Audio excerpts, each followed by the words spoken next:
Congressman King, I want to switch subjects on you. Several weeks ago, you posted a YouTube video. I want to run that for you and then get your reaction to it.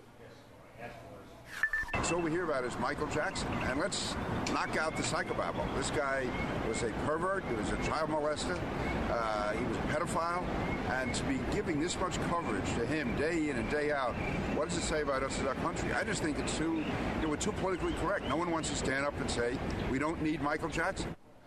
Congressman King, any regrets, any sense on your part that those were either inaccurate or intemperate words? No, not at all. I stand by everything I said, and I believe most of the American people agree with me. Michael Jackson was a magnificent artist. Having said that, for the 9, 10, 11 days of treating this as if it was some kind of World War III type event, every time you turn on television, breaking news on Michael Jackson, and virtually ignoring the fact that he was a man who on international television spoke about how he brought young boys into his bed.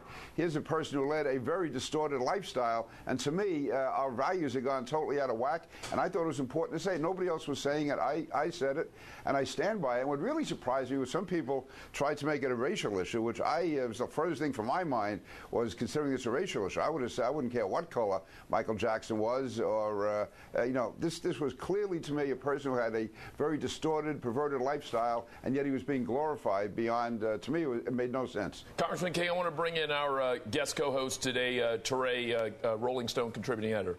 Congressman King, you call him a pedophile and a strange person, but he was acquitted in a court of law, and he settled a couple of cases, but a settlement is not an admission of guilt. So for you as a lawmaker to call him a pedophile when he was acquitted is actually slanderous. So why do you take that step? How does it help the people of Long Island for you to be on television railing about Michael Jackson?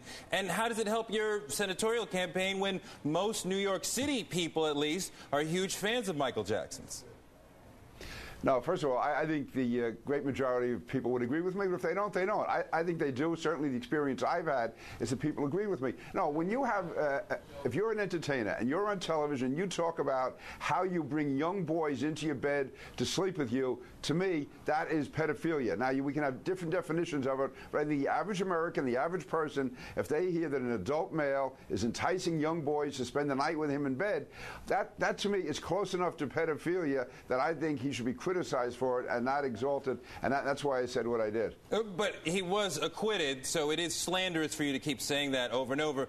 But a separate point, I wonder if it's a gender issue. No, let me get back to it. It's not slanderous when he himself admitted he took young boys to bed. To me, that is close enough to the mark to say that that's pedophilia. That is something, I mean, that is perverted. An adult male, we take young boys to bed. Congressman, all due respect, that's a slippery slope. I understand the point you're making, but it's a very slippery slope for you to say that it's close enough. If he said that he had young boys in bed, that's a very slippery slope for you to all of a sudden turn that into pedophilia and say I don't think it's very no, that is close to the mark. That's where you said, how does the average person feel? You go out in the street and say to someone, hey, this guy, as an adult, brought young boys into bed with him. Do you consider him a pedophile? 99 out of 100 would say yes. I think you're right about that, but the average person on the street is not a lawmaker. That's the difference in what we're talking about here. But I wonder how deep does this go for you? The lawmaker represents the American people. What's that? But I wonder how deep does this go for you? I mean, Elvis married somebody who was underage. One of the Rolling Stones married someone who was underage. Marvin Gaye slept with someone who was underage. So do you hate all of them too? I never said I hated Michael Jackson. I said that he led a perverted lifestyle which was being ignored by the media. And I will stand by that, and I will say that anyone who goes on television and talks about how he wants young boys in bed with him, that is a horrible, horrible example, and I will stand by what I said and say that is pedophilia.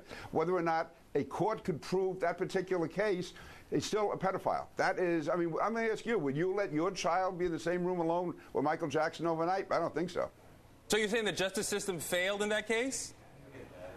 Oh, certainly it did. Just like O.J. Simpson was acquitted. I don't think anyone thinks O.J. Simpson wasn't guilty of murder. And I wouldn't have called O.J. Simpson a murderer because we're talking about one instance he was acquitted. But if O.J. Simpson had gone on television and said he brought women into his room and he had carving knives, then I would say, hey, this guy is a murderer. But having said that, in this case with Michael Jackson, I will stand by what I said. And I think that common sense is on my side on this. Congressman King, we very much appreciate you joining us. Thank you so much.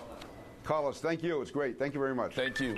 So do you agree with Congressman King? Let us hear your take. Just send me your tweets. Go to twitter.msnbc.com. Find my picture there, click it, and let me know what you think. We'll read some of the answers later in the show. And straight ahead.